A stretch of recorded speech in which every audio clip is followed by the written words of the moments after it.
Сақтардың үйін көрдіңіз бе? Олардың күнделікті тұрмыста қолданған заттарын семейлік Сералы Құсманұлы өз қолмен жинап жасаған.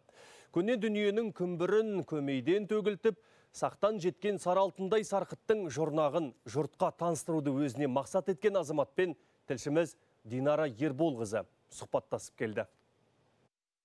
Бұл киіз үйдің ішкі көрінісі мүлдем бөлек. Табалдырықтан аттаған сәттен басқа дәуірге қадам басқандай күй кешесіз. Өйткені шатыр іші сақ заманына сай жасақталған. Әр жерде аң терісі ілініп, төрде сақ патшасы жайғасқан. Тіпті тайпалық таңбаларды да көзіңіз шалады.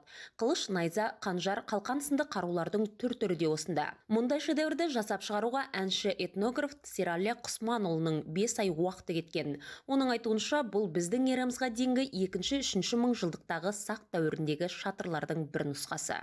Менің жалпы сол құс салудан бөлек осы жәдігерлермен айналысу, көне дүниені зерттеу, бұл ең басты өзімнің қызығушылығым. Қаннан берілген, бұл кез келген адамда бар дүние. Сондықтан бұның барлығы жәдігерлерін салуыма, жаңа ойлануыма бірнеше жыл кететін болса, салуыма 2 ай уақыт кетті, өйткені жалғыз салғандықтан. Одан кейін жаңағы 3 ай ішіндегі жәдігерлерді жан-жақтан жинап, сатып алып, оларды өңдеуге кетті.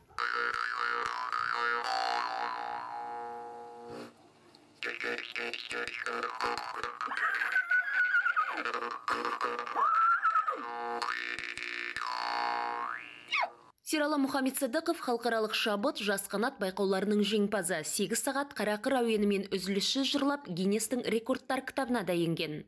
Құс салып саяхатшылыққа да әуес. Салған шатырына келетін құдайы қонақтарына есік ашық, зарығымызы мен тегін асулы еті тағы бар. Құдайы қонақ деп отырмыз. Кім келіп кім кеткені бізде аса құпия ұсталады. Екіншіден, жалпы енді туризмге келетін болсақ, біз тегін қызмет атқарамыз. Алыс жақынан туристер келіп атады, жолшыбай өтіп атқан үлкен кісілер келіп атады. Барлығына тегін қызмет, тегін көрсетіледі. Сералы Құсманұлының хан шатыры, хам сақ шатыры кешегі бабалар тұрмысынан көрініс беретін құнды дүние. Осылайша ол өткен тарихты өскелең ұрпақ алдында насихаттауды парыз еткен. Сөзбен емес іспен, әлде талай жобаны қолға алуды жоспарлап отыр.